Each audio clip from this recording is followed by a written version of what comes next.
പരിശുദ്ധതയുടെ പറുദീസയിലേക്ക് ഏവർക്കും സ്വാഗതം. ഇന്നത്തെ ഈ എപ്പിസോഡിൽ വിശുദ്ധ ഈഡിത്ത് സ്റ്റെയിനെ കുറിച്ചാണ് നമ്മൾ കേൾക്കുക. യഹൂദ മതവിശ്വാസത്തിൽ വളർന്ന് തത്വചിന്തയുടെ പാതയിലൂടെ കടന്ന് സത്യാന്വേഷിയായി തീർന്ന് അവസാനം ക്രൈസ്തവ വിശ്വാസം സ്വീകരിച്ച ഒരു വിശുദ്ധയുടെ ജീവിതമാണ് വിശുദ്ധ ഈഡിത്ത് സ്റ്റെയിൻ്റേത്.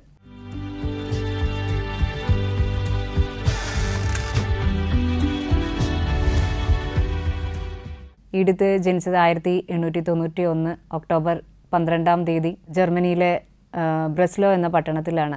അഗസ്റ്റ സിഗ്ഫ്രിഡ് ദമ്പതികളുടെ മകളാണ് ഈഡിത്ത്. ഈഡിത്തിനെ കുറിച്ച് പറയുകയാണെങ്കിൽ അവരുടെ കുടുംബം ഒരു പരമ്പരാഗത യഹൂദ കുടുംബം തന്നെയായിരുന്നു. ജർമ്മനിയിലായിരുന്നെങ്കിലും അവരുടെ ആ ഒരു കുടുംബത്തിൽ അവരുടെ വീട് ഒരു സാധാരണ ഒരു യഹൂദ ഭവനം എപ്രകാരമായിരിക്കുമോ അതേ ഘടനയിൽ തന്നെയായിരുന്നു അവരുടെ ആ ഒരു വീടെന്ന് പറയുന്നത്. ശാളനപാത്രവും ചിത്രപ്പണികളുള്ള വിരികളും എല്ലാം അവരുടെ ആ ഒരു വീട്ടിൽ നമുക്ക് കാണാൻ സാധിക്കും. അങ്ങനെ എല്ലാം കൊണ്ടും ഒരു യഹൂദ പാരമ്പര്യം തുടർന്നുകൊണ്ട് പോകുന്ന ഒരു കുടുംബമായിരുന്നു ഈഡിത്തിൻ്റെത്. ഈഡിത്തിൻ്റെ അമ്മയും വളരെ നല്ലൊരു വിശ്വാസിയായിരുന്നു. മക്കളെ വിശ്വാസത്തിൽ വളർത്താനായിട്ട് അമ്മ പ്രത്യേകം ശ്രദ്ധിച്ചിരുന്നു. അതുകൂടാതെ അപ്പൻ്റെ കാര്യം പറയുകയാണെങ്കിൽ ഒരു യഹൂദ റബ്ബി എപ്രകാരമായിരിക്കുമോ അതുപോലെയായിരുന്നു ഈഡിത്തിൻ്റെ അപ്പൻ സിഗ്ഫ്രിഡ് എന്ന് പറയുന്നത്. അപ്പോൾ അദ്ദേഹം വളരെ സ്ട്രിക്റ്റ് ആയിരുന്നു. മക്കളെയൊന്നും പെൺമക്കളായിരുന്നു. അപ്പോൾ യാതൊരു കാരണവശാലും അവരെ പുറത്തു വിടുകയോ അങ്ങനെ അനാവശ്യമായിട്ടുള്ള ഒരു സ്വാതന്ത്ര്യം നൽകുകയൊന്നും അപ്പൻ ചെയ്തിരുന്നില്ല. അപ്പോൾ ഒരു അടഞ്ഞ ഒരു കുടുംബാന്തരീക്ഷത്തിലാണ് ഈഡിത്ത് വളർന്നു വരിക. അപ്പോൾ ഈഡിത്തിൻ്റെ ഈ ഒരു ജീവിത കാലഘട്ടത്തിൽ ബാല്യകാലത്തിലൊന്നും ഈഡിത്ത് പ്രത്യേകമായ സ്വാതന്ത്ര്യമൊന്നും അനുഭവിച്ചിരുന്നില്ല എന്ന് വേണം നമുക്ക് പറയാൻ സാധിക്കുക. പിന്നീട് ഒരിക്കൽ പെട്ടെന്ന് സൂര്യാഘാതം ഏറ്റ് ഈഡിത്തിൻ്റെ അപ്പൻ മരണപ്പെടുകയാണ്. അതിനുശേഷം അമ്മയ്ക്ക് കുടുംബത്തിൻ്റെ മുഴുവൻ ഉത്തരവാദിത്വം ഏറ്റെടുക്കാനായിട്ട് അമ്മ നിർബന്ധിതയായിത്തീരുന്നു. അപ്പോൾ ഈ അപ്പൻ്റെ മരണത്തിന് ശേഷമാണ് ഈഡിത്തിന് കൂടുതൽ സ്വാതന്ത്ര്യത്തോടു കൂടി അവളുടെ ജീവിതത്തിൽ ഓരോ കാര്യങ്ങളൊക്കെ ചെയ്യാനായിട്ട് അവൾക്ക് സാധിക്കുക. അപ്പൻ്റെ മരണശേഷം അവൾ പഠനത്തിനായിട്ട് സ്കൂളിൽ പോകാൻ തുടങ്ങുന്നു. അതോടൊപ്പം അവളുടെ സഹോദരി അങ്ങനെ അവർ സ്കൂൾ പഠനം തുടരുന്നുണ്ട്. അതോടൊപ്പം തന്നെ അമ്മ മാത്രമാണ് അവരെ നോക്കിയിരുന്നത്. അപ്പോൾ അതുകൊണ്ട് തന്നെ അവൾക്ക് കൂടുതൽ സ്വാതന്ത്ര്യം അനുഭവിച്ചിരുന്നതിൻ്റെ ആ ഒരു സന്തോഷം അവളുടെ ജീവിതത്തിൽ അവൾക്ക് പ്രത്യേകം ലഭിച്ചിരുന്നു. അങ്ങനെ കുറച്ച് നാളത്തെ ആ ഒരു സ്കൂൾ പഠനത്തിനൊക്കെ ശേഷം ഈഡിത്തിന് പെട്ടെന്ന് തനിക്ക് പഠനം ഇനി വേണ്ട, പെട്ടെന്ന് നിർത്താം എന്നുള്ളൊരു തീരുമാനത്തിലേക്ക് അവൾ എത്തിച്ചേരുകയാണ്. ഇതെല്ലാവർക്കും ഒരു ആശ്ചര്യമായിരുന്നു. കാര്യം എന്തുകൊണ്ടാണ് അവൾ ഇപ്രകാരം പറയുന്നതെന്ന് ആർക്കും അറിയില്ലായിരുന്നു. അപ്പോൾ അമ്മയ്ക്കും അവളുടെ ഈ ഒരു തീരുമാനത്തോട് ചേർന്ന് പോകാനായിട്ട് അമ്മയ്ക്ക് വളരെയേറെ ബുദ്ധിമുട്ട് തോന്നി. എന്നിരുന്നാലും അവളുടെ തീരുമാനത്തിൽ അവളെന്തെങ്കിലും മാറ്റം വരുത്തിയാലോ എന്ന് കരുതി അമ്മ അവളുടെ സഹോദരിയുടെ ഭവനത്തിലേക്ക്, കുറച്ച് അകലെയുള്ള സഹോദരിയും ഭർത്താവുമായിട്ട് അവൾ ജീവിക്കുന്ന മറ്റൊരിടത്തേക്ക് അവരുടെ കുടുംബത്തോടൊപ്പം കുറച്ച് നാൾ പോയി താമസിക്കട്ടെ എന്ന് അമ്മ തീരുമാനിക്കുകയാണ്. അങ്ങനെ അതിനെ തുടർന്ന് ഈഡിത്ത് തൻ്റെ ചേച്ചിയുടെ കൂടെ കുടുംബത്തോടൊപ്പം അവിടെ കഴിഞ്ഞുകൂടുന്നു.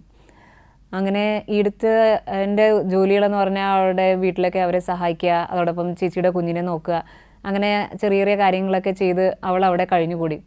അങ്ങനെ സ്വാഭാവികമായും അമ്മ ഉദ്ദേശിച്ച കാര്യം അവിടെ നടന്നു. അതായത് കുറച്ച് അവൾ അവിടെ നിന്ന് കഴിഞ്ഞപ്പോൾ അവൾക്ക് മനസ്സിലായി താനിങ്ങനെ കുഞ്ഞിനെ നോക്കിയോ അല്ലെങ്കിൽ ഇവിടുത്തെ വീട്ടുകാര്യങ്ങളൊക്കെ നോക്കി നിൽക്കേണ്ട ആളല്ല, തനിക്ക് മറ്റെന്തോ തൻ്റെ ജീവിതത്തിന് നല്ലൊരു ദൗത്യമുണ്ട്, വേറൊരു നിയോഗമുണ്ട്. അപ്പോൾ തനിക്ക് പോയി ഇനിയും പഠിക്കണം എന്നുള്ളൊരു തീരുമാനം അവളുടെ മനസ്സിൽ വരികയാണ്. അങ്ങനെ അതിനെ തുടർന്ന് അവൾ ചേച്ചിയോടൊപ്പം ഉള്ള ജീവിതമൊക്കെ മതിയാക്കി അവൾ അമ്മയോട് പറയും, എനിക്ക് തിരിച്ചു വരണം, എനിക്ക് തൻ്റെ പഠനം തുടരണമെന്ന് അമ്മയോട് ആവശ്യപ്പെടുകയാണ്. അങ്ങനെ സന്തോഷപൂർവ്വം അമ്മ അതിന് അനുമതി നൽകുന്നു.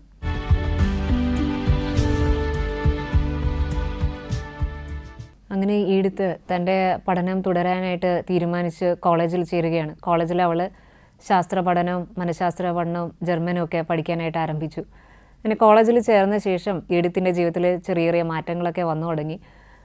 നമുക്ക് സാധാരണ കാണാവുന്ന പോലെ ഏതൊരു യുവതിയുടെ ജീവിതത്തിൽ സംഭവിക്കുന്ന പോലെ അവൾക്കും സാധാരണ ജീവിതത്തിൽ അവൾ ഇതുവരെ തുടർന്നുകൊണ്ട് പോയിരുന്ന ഒരു പരമ്പരാഗത പ്രാർത്ഥന രീതികളൊന്നും അവൾക്ക് ഇഷ്ടപ്പെടാതെയായി. സിനഗോഗിൽ അമ്മയോടൊപ്പം ശിരോവസ്ത്രം ധരിച്ച് പോയിരുന്നതൊക്കെ അവൾക്ക് ഇഷ്ടമില്ലാതെയായി. പിന്നെ അവിടെ പോയി പ്രാർത്ഥിക്കുന്നതൊക്കെ ഒരു ചടങ്ങ് എന്ന പോലെ അവൾ നിർവഹിക്കാനൊക്കെ തുടങ്ങി. കോളേജിൽ ആയ ശേഷം അവൾ പെട്ടെന്ന് പ്രശസ്തയായി. അവളെല്ലാവർക്കും പ്രിയങ്കരയായിരുന്നു. അപ്പോൾ എല്ലാവരും ഒത്തിരി കൂട്ടുകാരും എല്ലാം കൂടെയായി. അതോടൊപ്പം തന്നെ ശാസ്ത്ര പഠനം ആരംഭിച്ചതോടുകൂടി അവൾക്ക് തൻ്റെ വിശ്വാസത്തിലൊക്കെ ചെറിയ ചെറിയ മാറ്റം, അതിൽ സംശയമൊക്കെ വരാൻ തുടങ്ങി. അങ്ങനെ അവൾ വിശ്വാസത്തിൽ നിന്നൊക്കെ ഒരുപാട് അകന്ന് തുടങ്ങി. അവളുടെ ലൈഫ് സ്റ്റൈൽ തന്നെ മൊത്തത്തിൽ അങ്ങ് മാറാൻ തുടങ്ങി. അപ്പോൾ ഈഡിത്തിലുള്ള ഈ ഒരു മാറ്റം അമ്മ പ്രത്യേകമായിട്ട് ശ്രദ്ധിച്ചു. അങ്ങനെ അമ്മയ്ക്ക് ഇതിൽ മകളുടെ ഇങ്ങനെയൊരു പോക്കിൽ അമ്മയ്ക്ക് വളരെയേറെ നിരാശ തോന്നി. അമ്മ അവളോട് മാറാനായിട്ട് ആവശ്യപ്പെട്ടിരുന്നു. പക്ഷേ എന്നാൽ പോലെ അമ്മയുടെ ഉപദേശങ്ങളൊന്നും അവൾ വകവച്ചിരുന്നില്ല. അങ്ങനെ അമ്മ മകൾക്ക് വേണ്ടിയിട്ട് വളരെ തീക്ഷ്ണതയോടുകൂടി പ്രാർത്ഥിക്കാനായിട്ട് ആരംഭിച്ചു. അങ്ങനെ ഈഡിത്തിൻ്റെ ജീവിതത്തിൽ എന്തെങ്കിലും ഒരു മാറ്റം സംഭവിക്കും എന്നുള്ള പ്രതീക്ഷയോടുകൂടി തന്നെ അമ്മ കാത്തിരുന്നു. പിന്നെ ഈ സമയത്താണ് ഈഡിത്ത് അമ്മയോട് പറയുക തനിക്ക് PhD എടുക്കണം, അതും തത്വശാസ്ത്രത്തിൽ ഫിലോസഫിയിൽ PhD എടുക്കണം എന്നുള്ളൊരു ആവശ്യം കൂടി അമ്മയോട് പറയാണ്. ഇതും കൂടെ കേട്ട് കഴിഞ്ഞപ്പോൾ അമ്മയ്ക്ക് യാതൊരു കാരണവശാലും അനുവദിക്കാൻ സാധിക്കുമെന്നില്ല. അമ്മയ്ക്ക് ഒട്ടും തന്നെ അവൾക്ക് പെർമിഷൻ കൊടുക്കാൻ തോന്നിയില്ല. കാര്യം അവളുടെ ഒരു പോക്ക് ആ രീതിയിലായിരുന്നു. അങ്ങനെ അമ്മ പൂർണ്ണമായിട്ട്, പ്രത്യേകിച്ച് ഇവരുടേത് ഒരു യഹൂദ കുടുംബം കൂടിയാണ്. അപ്പോൾ ആ മകൾക്ക് തുടർന്ന് പഠിക്കാനായിട്ട് അനുമതി നൽകിയത് തന്നെ വലിയൊരു തെറ്റായിപ്പോയെന്ന് ഈഡിത്തിൻ്റെ അമ്മയ്ക്ക് തോന്നിത്തുടങ്ങി. കാര്യം ഇവരുടെ ഒരു പാരമ്പര്യം അനുസരിച്ച് സ്ത്രീകളെ അങ്ങനെ പുറത്തു പോയി വിടാറില്ല. അപ്പോൾ പലരുടെയും എതിർപ്പുകളൊക്കെ വകവയ്ക്കാതെയാണ് അമ്മ മക്കളെ നന്നായി പഠിപ്പിക്കണം, നല്ല വിദ്യാഭ്യാസം നൽകണം എന്നുള്ള ഒരു ആഗ്രഹത്തോടു കൂടി അവരെ പഠിപ്പിച്ചത്. പക്ഷേ ഇതിപ്പോൾ തനിക്ക് തന്നെ ഒരു വിനയായി തീർന്നിരിക്കുകയാണല്ലോ എന്നുള്ളൊരു ചിന്ത അമ്മയെ അലട്ടി. അപ്പോൾ അതുകൊണ്ട് ഇനിയും ഇവളെ പഠിക്കാൻ അനുവദിച്ചു കഴിഞ്ഞാൽ ഇവളെ എനിക്ക് പൂർണ്ണമായിട്ട് നഷ്ടപ്പെടുമെന്നൊരു തോന്നൽ അമ്മയ്ക്ക് ഉണ്ടായതുകൊണ്ടാകാം അമ്മ ആദ്യം അവൾക്ക് അനുമതി നൽകിയില്ല എടുക്കാനായിട്ട്. പക്ഷേ പിന്നീട് അവളുടെ ആ ഒരു വാശി കാരണം മനസ്സോടെ അമ്മ അവൾക്ക് PhD എടുക്കാൻ, ഫിലോസഫിയിൽ PhD എടുക്കാനായിട്ടുള്ള പെർമിഷൻ കൊടുക്കുകയാണ്. പക്ഷേ അമ്മ തൻ്റെ പ്രാർത്ഥനകൾ തുടർന്നു. അങ്ങനെ ഈഡിത്ത് തൻ്റെ ആ ഒരു ഫിലോസഫി പഠനം ആരംഭിച്ചു കഴിഞ്ഞതോടുകൂടി അവൾക്ക് നിരീശ്വരവാദം, യുക്തിചിന്തയെല്ലാം വളരെ നന്നായി ശക്തിപ്പെടാൻ തുടങ്ങി. അവൾക്ക് ഒട്ടും തന്നെ വിശ്വാസ കാര്യങ്ങളിൽ അല്ലെങ്കിൽ ദൈവമുണ്ട് എന്നുള്ള കാര്യത്തിലൊക്കെ അവൾക്ക് ഒട്ടും തീരെ വിശ്വാസമില്ലാത്ത ഒരവസ്ഥയിൽ അവൾ എത്തിച്ചേരുകയാണ്.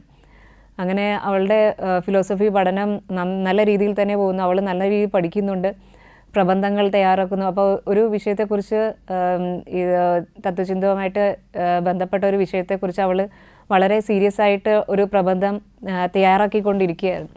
അപ്പോൾ അവൾ ഈ യൂണിവേഴ്സിറ്റിയിൽ പഠിക്കുന്ന കാലഘട്ടത്തിൽ അവൾക്ക് പ്രിയപ്പെട്ട കുഞ്ഞുസാർ എന്നറിയപ്പെടുന്ന ഒരു അധ്യാപകൻ, റുഡോൾഫ് ഡെയ്നായിക് എന്ന് പറയുന്ന ഒരു അധ്യാപകൻ അവൾക്ക് വളരെ പ്രിയപ്പെട്ട ഒരു അധ്യാപകനായിരുന്നു. അദ്ദേഹം യഥാർത്ഥത്തിൽ ഒരു കത്തോലിക്ക വിശ്വാസിയായിരുന്നു. അപ്പോൾ ഈ സാറിൻ്റെ ആ ഒരു എല്ലാവരോട്ടും വിദ്യാർത്ഥികളോടുള്ള ഒരു ഇടപഴകലൊക്കെ കൊണ്ട് എല്ലാവർക്കും അദ്ദേഹം വളരെ പ്രിയങ്കരനായൊരു അധ്യാപകനായിരുന്നു. അപ്പോൾ ഇടയ്ക്കൊക്കെ ഈഡിത്ത് അദ്ദേഹത്തിൻ്റെ വീട് സന്ദർശിക്കാനായിട്ട് പോകുമായിരുന്നു. അപ്പോൾ അദ്ദേഹത്തിൻ്റെ ഭാര്യയുണ്ട്. അപ്പോൾ ഈ കുടുംബത്തെ കാണുമ്പോൾ അവൾക്ക് എന്തോ ഒരു പ്രത്യേകത എപ്പോഴും ഈഡിത്തിന് തോന്നിയിരുന്നു. കാരണം അവരുടെ ഒരു വിവാഹ ജീവിതം വളരെ നല്ല രീതിയിലാണ് മുന്നോട്ട് പോയിക്കൊണ്ടിരുന്നത്. അപ്പോൾ പതുക്കെ അവൾക്കും തൻ്റെ വിവാഹത്തിന് വേണ്ടിയിട്ട് ഒരുങ്ങി തുടങ്ങണം എന്നുള്ളൊരാഗ്രഹം അവളുടെ മനസ്സിലുണ്ടായി തുടങ്ങി. അങ്ങനെ അവളും അതിന് വേണ്ടിയിട്ട് പ്രിപ്പയർ ചെയ്യാനായിട്ട് ആരംഭിക്കുകയാണ്. ഇനി ഈഡിത്തിന് ഇങ്ങനെയുള്ള ഒരു സന്ദർശന സമയത്ത് അവൾക്ക് ഒരു ബൈബിള് ഒരാൾ സമ്മാനിക്കുന്നുണ്ട് വായിക്കാനായിട്ട്. അത് ഒരു മധ്യ കാലഘട്ടത്തിൽ എഴുതപ്പെട്ട ഒരു ബൈബിളാണ്. അപ്പോൾ ഈ ബൈബിള് വായിച്ച് അവൾ തുടങ്ങുന്നുണ്ട്. അപ്പം ആ സമയത്താണ് അവൾ ക്രിസ്ത്യൻ തത്വചിന്തയൊക്കെ അവളുടെ ജീവിതത്തിൽ, അവളുടെ മനസ്സിലേക്ക് കടന്നുകൂടാനായിട്ട് തുടങ്ങുന്നത്. അങ്ങനെ ഈ ഒരു സമയത്താണ് ഒന്നാം ലോക മഹായുദ്ധം പൊട്ടിപ്പുറപ്പെടുക.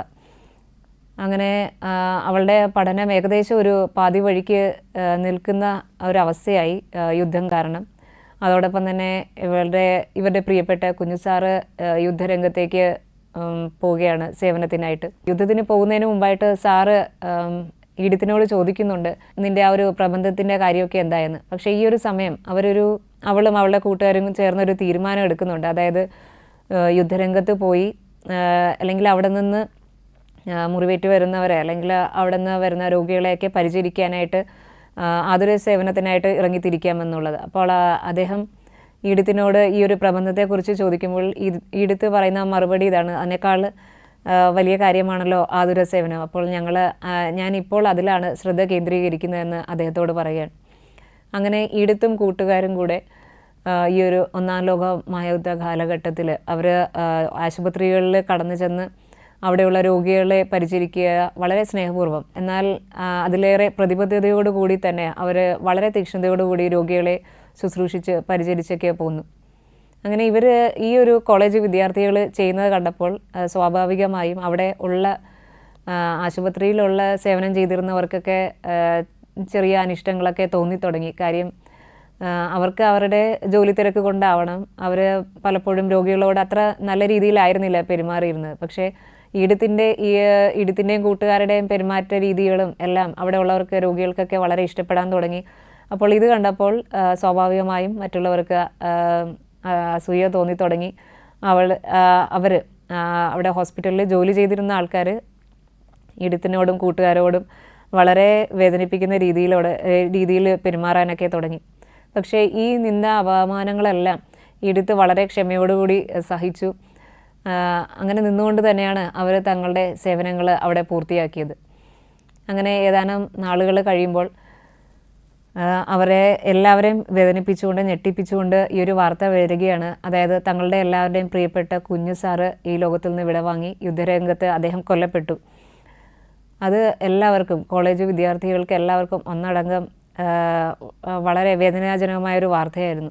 അപ്പോൾ ഈ വാർത്ത കേട്ട ഉടനെ തന്നെ ഈഡിത്തും കൂട്ടുകാരും നേരെ അദ്ദേഹത്തിൻ്റെ കുടുംബത്തിലേക്ക് കടന്നു ചെല്ലുകയാണ് അദ്ദേഹത്തിൻ്റെ പത്നിയെ ആശ്വസിപ്പിക്കാനായിട്ട്. കാര്യം അവർക്കറിയാം അവർ തമ്മിൽ എത്രത്തോളം നല്ലൊരു ബോണ്ടിങ്, എത്രത്തോളം അടുപ്പമുണ്ടായിരുന്നു എന്നുള്ളത്. അപ്പോൾ ഉറപ്പായും അദ്ദേഹത്തിൻ്റെ ഭാര്യയെ ഇത് തളർത്തി കാണും എന്ന് അവർക്ക് ഉറപ്പായിരുന്നു. അതുകൊണ്ട് തന്നെ അവരെല്ലാവരും അവരെ ആശ്വസിപ്പിക്കാനായി ആ ഭവനത്തിലേക്ക് കടന്നു ചെല്ലുന്നു. ഈ വീട്ടിൽ ചെന്ന് കഴിയുമ്പോഴത്തേക്കും ഈഡിത്തിനെ ഏറ്റവും അത്ഭുതപ്പെടുത്തിയതും ചിന്തിപ്പിച്ചതുമായ ഒരു കാഴ്ചയാണ് ഈഡിത്ത് അവിടെ കാണുക. കാര്യം അവിടെ ചെന്നുമ്പോൾ അവൾ കാണുന്നത് അദ്ദേഹത്തിൻ്റെ ഭാര്യ മറ്റുള്ളവരെ, അദ്ദേഹത്തിൻ്റെ വിയോഗത്തിൽ വേദനിക്കുന്ന മറ്റുള്ളവരെ ആശ്വസിപ്പിക്കുന്നതായി വളരെ ശാന്തതയോടുകൂടി അദ്ദേഹത്തിൻ്റെ ആ ഒരു വിയോഗം സ്വീകരിച്ചതായിട്ടും ഈഡിത്ത് കാണുന്നുണ്ട്. അപ്പോൾ ഇതെങ്ങനെ സാധിക്കുന്നു എന്നുള്ളതാണ്. ഇത്രയും വലിയൊരു ദുരന്തം തങ്ങളുടെ വീട്ടിൽ സംഭവിച്ചപ്പോൾ അദ്ദേഹത്തിൻ്റെ ഭാര്യയ്ക്ക് എങ്ങനെ ഇത് അക്സെപ്റ്റ് ചെയ്യാനായിട്ട് പറ്റുന്നു എന്നുള്ള കാര്യം ഈഡിത്തിനെ വളരെയധികം അത്ഭുതപ്പെടുത്തി. അങ്ങനെ അവൾ ഈ കാര്യം അവളുടെ മനസ്സിൽ തോന്നിയ ആ ഒരു ചിന്ത അവൾ നേരിട്ട് തന്നെ അദ്ദേഹത്തിൻ്റെ ഭാര്യയോട് ചോദിക്കുന്നുണ്ട്. അപ്പോൾ അവർ പറയുന്നൊരു ഉത്തരം ഇതാണ്. ക്രൂശിതനെ കാണിച്ചിട്ട് അവർ പറയും, അവൻ്റെ സഹനങ്ങളാണ് എനിക്ക് ശക്തി പകരുന്നതെന്ന്. ക്രൂശിതനായ ഈശോയുടെ ആ ഒരു വേദനകൾ, അവിടുത്തെ വേദനകളാണ് അതിനോട് തുലനം ചെയ്യുമ്പോൾ ഇതൊന്നും ഒന്നുമല്ല എന്ന് ഉള്ള ഒരു തിരിച്ചറിവ് അവൾക്കുണ്ടായിരുന്നു. അദ്ദേഹത്തിൻ്റെ ഭാര്യ വളരെ ശാന്തതയോടുകൂടി തന്നെ ആ ഒരു സത്യം അക്സെപ്റ്റ് ചെയ്തുകൊണ്ട് തന്നെയാണ് മുന്നോട്ട് പോയിരുന്നത്. സഹനങ്ങളെല്ലാം സന്തോഷപൂർവ്വം ക്ഷമയോടുകൂടി അവർ സ്വീകരിച്ചു. അപ്പോൾ ഈഡിത്തിന് വളരെയധികം ചിന്തയിലാഴ്ത്തിയ ഒരു സംഭവമായിരുന്നു ഇത്. പിന്നീട് ഈഡിത്ത് തനിക്ക് തൻ്റെ ഒരു സുഹൃത്ത്, ഈഡിത്തിനോട് മെറ്റിസ് എന്നാണ് പേര്, അത് അവളുടെ ഒരു സുഹൃത്ത് ഇതുപോലെ ഈഡിത്തിനോട് സംസാരിക്കുന്നുണ്ട്. അപ്പോൾ ഈ ഈഡിത്തിൻ്റെ ഇനിയുള്ള മുന്നോട്ടുള്ള ജീവിതത്തെക്കുറിച്ചൊക്കെ ഇങ്ങനെ സംസാരിക്കുമ്പോൾ ഈഡിത്ത് പറയുന്നുണ്ട്, എനിക്കിനി ബൈബിളിനെ കുറിച്ച് ഈഡിത്തൊരു കാര്യം പറയുന്നുണ്ട്. ഈഡിത്ത് പറയും, ഞാൻ കണ്ടതിൽ വെച്ച് ഏറ്റവും അത്ഭുതകരമായ ഒരു പുസ്തകമാണ് ബൈബിൾ എന്നുള്ളത്.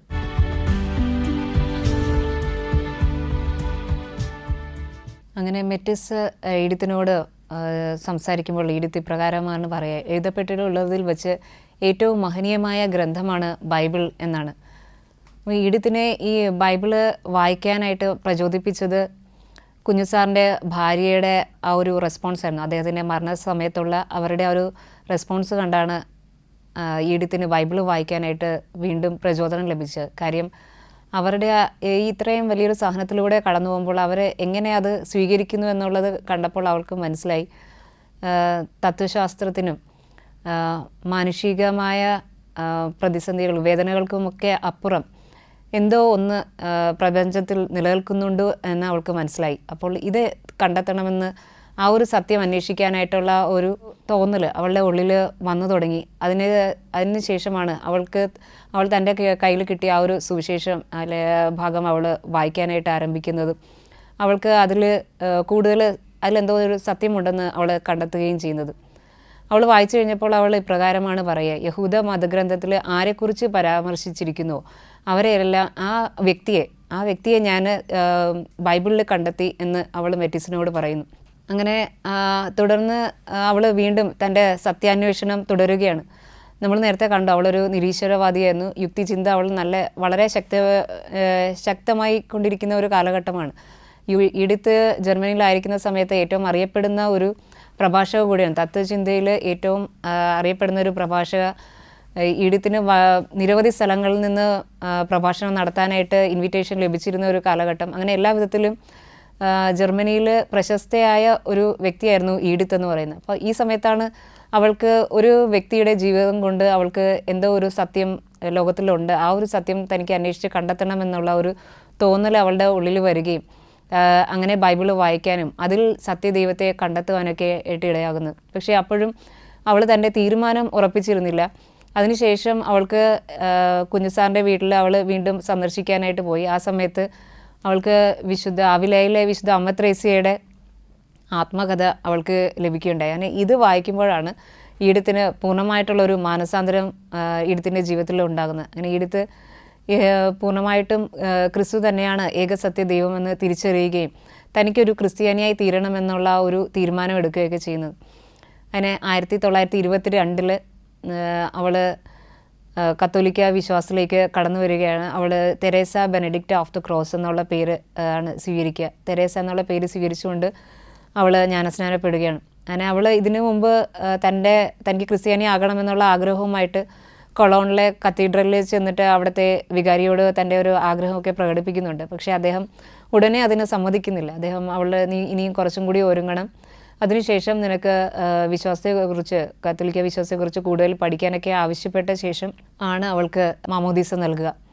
അങ്ങനെ അവൾ വിശ്വാസത്തിലേക്ക് ഈ കത്തോലിക്ക വിശ്വാസം സ്വീകരിക്കുന്നു എന്നുള്ള കാര്യം അറിഞ്ഞപ്പോൾ അമ്മയ്ക്ക് അത്രയും ഉൾക്കൊള്ളാനായിട്ട് സാധിച്ചിരുന്നില്ല. എന്നിരുന്നാലും അവൾ സത്യത്തെ കണ്ടെത്തിയപ്പോൾ അവൾ പ്രതിസന്ധികളൊന്നും വകവയ്ക്കാതെ തന്നെ അവൾ മുന്നോട്ട് പോയി.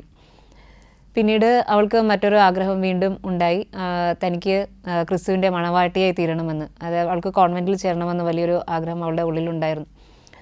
അങ്ങനെ ഈ ഒരു കാര്യം അമ്മയോട് അവതരിപ്പിക്കുമ്പോഴും അമ്മ അതിനായിട്ട് സമ്മതിക്കുന്നില്ല. കാര്യം അമ്മയ്ക്ക് ഒട്ടും ഉൾക്കൊള്ളാനായിട്ട് സാധിക്കുന്നില്ലായിരുന്നു. കാര്യം ഒരു പരമ്പരാഗത യഹൂദ മതവിശ്വാസത്തിൽ വളർന്ന ഒരു കുടുംബത്തിൽ നിന്ന് ഒരു കുട്ടി ഇങ്ങനെ പോകുക എന്നുള്ളത് അമ്മയ്ക്ക് ഒട്ടും സ്വീകരിക്കാൻ സാധിക്കുന്നുണ്ടായിരുന്നില്ല.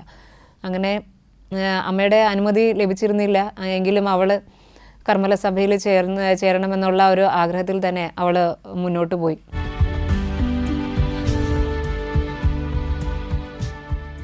ഈ സമയം ഈഡിത്ത് തൻ്റെ അമ്മയുടെ എതിർപ്പുകളൊന്നും വകവയ്ക്കാതെ തന്നെ കർമ്മല സഭയിൽ ജോയിൻ ചെയ്യുകയാണ്. അന്ന് ഈഡിത്തിന് 42 വയസ്സ്. ഈഡിത്തിൻ്റെ കൂടെ ഇതുപോലെ സന്യാസ പഠനത്തിന് കുട്ടികളെല്ലാം 20 വയസ്സ് പ്രായം. അങ്ങനെ ഏകദേശം ഇത്രയും കാലഘട്ടം കഴിഞ്ഞിട്ട് തൻ്റെ ജീവിതത്തിൻ്റെ ഒരു മധ്യകാലഘട്ടമാകുമ്പോഴാണ് ഈഡിത്ത് സത്യദൈവമേ ആയ ക്രിസ്തുവിനെ തിരിച്ചറിയുകയും ക്രിസ്തുവിൻ്റെ മണവാട്ടിയായിട്ട് തീരുമാനിച്ച് കോൺവെൻറ്റിൽ കന്യാലയത്തിൽ ചേരുകയും ചെയ്യുന്നത്. അങ്ങനെ ഈഡിത്തിൻ്റെ 1934 ഈഡിത്ത് കോൺവെൻറ്റിൽ ചേരുന്നത്. 1936 ഈഡിത്തിന് തൻ്റെ അമ്മയെ നഷ്ടപ്പെടുന്നു. അമ്മ മകളെ താൻ പറഞ്ഞത് കേട്ടില്ല എന്നുള്ള ആ ഒരു വേദനയോടുകൂടി തന്നെയാണ് അമ്മ മരണപ്പെടുക. എല്ലാ റിഗ്രറ്റും മനസ്സിൽ വച്ചുകൊണ്ട് തന്നെ ആണ് അമ്മയുടെ മരണം സംഭവിക്കുന്നത്. ഇതിനുശേഷം ഈഡിത്തിൻ്റെ ചേച്ചി റോസയും കോൺവെൻറ്റിൽ ചേരുന്നുണ്ട്. ഈ ഒരു കാലഘട്ടത്തിൽ നമ്മൾ കണ്ട ഒന്നാം ലോക മഹായുദ്ധം നടക്കുന്ന ഒരു കാലഘട്ടമാണ്. ഈ സമയത്ത് ഹിറ്റ്ലറിൻ്റെ യഹൂദ വിരുദ്ധത വളരെ നന്നായി ശക്തിപ്പെട്ടുകൊണ്ടിരിക്കുന്ന ഒരു കാലഘട്ടമാണ്. ജർമ്മനിയിലാണ് ഇവർ താമസിക്കുന്നത്. 1938 ഈ ഒരു സമയത്ത് ജർമ്മനിയിലും ഇതുപോലെ യഹൂദരെ പീഡിപ്പിക്കുന്ന ഒരു അവസ്ഥ വന്നു. അങ്ങനെ ഈഡിത്തിന് മറ്റൊരു തീരുമാനം എടുക്കേണ്ടി വന്നു. ഈഡിത്ത് ഇവിടെ നിന്ന് ഹോളണ്ടിലേക്ക് യാത്രയാണ്. ചേച്ചിയോടൊപ്പം തന്നെ ഇവർക്ക് ഇവിടെ നിന്ന് രക്ഷപ്പെട്ട് മാറി താമസിക്കണമായിരുന്നു. അങ്ങനെ അവരവിടെ നിന്ന് കൊളോണിൽ നിന്ന് ഹോളണ്ടിലേക്ക് അവർ മാറി താമസിക്കുകയാണ്. അപ്പോൾ ഈ സമയം കുറച്ച് നാൾ 1942 വരെ അവരവിടെ വലിയ സുരക്ഷിതരായി തന്നെ അവർക്ക് അവിടെയുള്ള കോൺവെൻറ്റിൽ കഴിയാനായിട്ട് സാധിച്ചു. 1942 വീണ്ടും ഹിറ്റ്ലർ ഇവിടെ ഹോളണ്ട് പിടിച്ചടക്കി അവിടെ ഉള്ളവരെയും പീഡിപ്പിക്കാനായിട്ട് ഇവരെല്ലാം തേടി ഇറങ്ങുവാൻ ഹിറ്റ്ലറും പടയാളികളും എല്ലാം ഇവരെ തേടി ഇറങ്ങുവാനായിട്ട് ആരംഭിച്ചു. അങ്ങനെ ഇതോടെ ഈഡിത്തിന് തൻ്റെ ജീവിതം ബലിയായി നൽകേണ്ട ആ ഒരു സമയം അടുത്ത് കഴിഞ്ഞിരുന്നു. ഒരു ദിവസം കോൺവെൻറ്റിൽ ഇങ്ങനെ ഇരിക്കുന്ന സമയത്താണ് ഒരു സിസ്റ്റർ കൂടെയുള്ള ഒരു സന്യാസിനി വന്ന് ഈഡിത്തിനോട് പറയുക, ഇമിഗ്രേഷൻ ഉദ്യോഗസ്ഥർ പുറത്ത് കാത്തു നിൽക്കുന്നു, പോകേണ്ട സമയമായെന്ന്. അങ്ങനെ ഈഡിത്തിന് ഏകദേശം നല്ലൊരു നിശ്ചയമുണ്ടായിരുന്നു എന്താണ് തൻ്റെ ജീവിതത്തിൽ സംഭവിക്കാൻ പോകുന്നത്. അപ്പോൾ കർമ്മല സഭയിൽ തനിക്ക് എന്തോ ഒരു നിയോഗം ഉള്ളതായിട്ട് ഈഡിത്തിന് നന്നായി അറിയാമായിരുന്നു. അതിനാൽ തന്നെ അവൾ അവിടെ നിന്ന് തനിക്ക് ക്രിസ്തുവിൻ്റെ രക്തസാക്ഷിയായി തീരുവാനുള്ള വലിയ ഭാഗ്യം ലഭിച്ചിരിക്കുന്നു എന്നുള്ള ഒരു ബോധ്യത്തോടു കൂടി തന്നെ അവർക്ക് കീഴടങ്ങുകയാണ്. അവളോടൊപ്പം തന്നെ അവളുടെ ചേച്ചി റോസയും തടവിലാക്കപ്പെടുകയാണ്. നമുക്കെല്ലാവർക്കും അറിയാം ഒരു സമയത്ത് ഉണ്ടായിരുന്ന ഹിറ്റ്ലറിൻ്റെ കാലഘട്ടത്തിൽ, ഒന്നാം ലോക മഹായുദ്ധ കാലഘട്ടത്തിൽ ഉണ്ടായിരുന്ന ഗ്യാസ് ചേമ്പർ, അവിടേക്കാണ് ഈഡിത്തിനെ പിടിച്ചുകൊണ്ട് പോകുന്നതും അടയ്ക്കുന്നതും. അപ്പോൾ ഇതിനു മുമ്പ് അതേ സ്ഥലത്ത് തന്നെ മറ്റൊരു വിശുദ്ധ മാക്സിമിലിയൻ കോൾബെയും ഇതുപോലെ ജീവൻ ബലികഴിച്ചിരുന്നു. അപ്പോൾ ഇവിടേക്ക് തന്നെ വരാനായിട്ടുള്ള ഭാഗ്യം നമ്മുടെ വിശുദ്ധ ഈഡിത്ത് സ്റ്റെയിനും ലഭിക്കുകയുണ്ടായി. അവിടെ വന്നു കഴിഞ്ഞിട്ടും അവളുടെ പെരുമാറ്റം വളരെ അത്ഭുതപ്പെടുത്തുന്ന ഒന്നായിരുന്നു. കാര്യം കൂടെയുള്ള തടവുകാരെയെല്ലാം അവൾ തൻ്റെ മരണത്തിന് മുമ്പുള്ള തൻ്റെ മരണമാണ് അടുത്തതെന്ന് അവൾക്ക് അറിയാം. എന്നാൽ പോലും അവൾ കൂടെ ഉണ്ടായിരുന്നവരെല്ലാം ആശ്വസിപ്പിച്ചതുകൊണ്ട് തന്നെയാണ് ആ ഒരു ഗ്യാസ് ചേമ്പറിനുള്ളിൽ കഴിഞ്ഞുകൂടിയത്.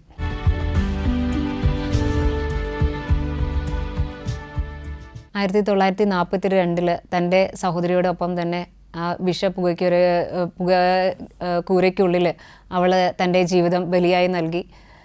1998 ജോൺ പോൾ രണ്ടാമൻ മാർപ്പാപ്പ അവളെ വിശുദ്ധിയായിട്ട് പ്രഖ്യാപിക്കുകയും ചെയ്തു. അങ്ങനെ ഈഡിത്തിൻ്റെ ജീവിതം ഒരു യഹൂദ മതവിശ്വാസത്തിൽ നിന്ന് തത്വശാസ്ത്രത്തിൻ്റെയും നിരീശ്വരവാദത്തിലൂടെയും കടന്ന് പിന്നീട് സത്യദൈവത്തെ തിരിച്ചറിഞ്ഞുകൊണ്ട് ക്രിസ്തീയ വിശ്വാസത്തിലേക്ക് കടന്നു വന്ന ഒരു ജീവിതമായിരുന്നു. പൂർണ്ണമായിട്ടും ആ സത്യത്തെ തിരിച്ചറിഞ്ഞ് കഴിഞ്ഞപ്പോൾ തൻ്റെ ജീവൻ പോലും വകവയ്ക്കാതെ അതിനു വേണ്ടിയിട്ട് ക്രിസ്തുവിന് വേണ്ടി ബലികഴിക്കാൻ പൂർണ്ണമായും സമർപ്പിക്കപ്പെട്ട ഒരു ജീവിതമായിരുന്നു ഈഡിത്തിൻ്റേത്. ഈഡിത്തിൻ്റെ ജീവിതം നമ്മൾക്ക് മാതൃകയാക്കാം. നമ്മുടെ ജീവിതത്തിൽ പലപ്പോഴും പ്രതിസന്ധികൾ ഉണ്ടാകുമ്പോൾ അല്ലെങ്കിൽ ചെറിയ ചെറിയ വേദനകൾ ഉണ്ടാകുമ്പോൾ പോലും ദൈവമുണ്ടോ എന്നുള്ളൊരു ചിന്ത നമ്മുടെ ഉള്ളിൽ ഉണ്ടാകാറുണ്ട്. പക്ഷേ സഹനങ്ങളിലും നമുക്ക് ശക്തി നൽകുന്നത് ക്രിസ്തുവിൻ്റെ സഹനങ്ങളാണ്. അവൻ്റെ സഹനങ്ങളോട് ചേർത്ത് വയ്ക്കുമ്പോൾ ഉറപ്പായും നമ്മളുടേത് ഒന്നുമല്ലാതായി തീരുന്നു. അങ്ങനെ ഈഡിത്തിൻ്റെ ജീവിതം നമുക്കും ഒരു മാതൃകയായി തീരട്ടെ.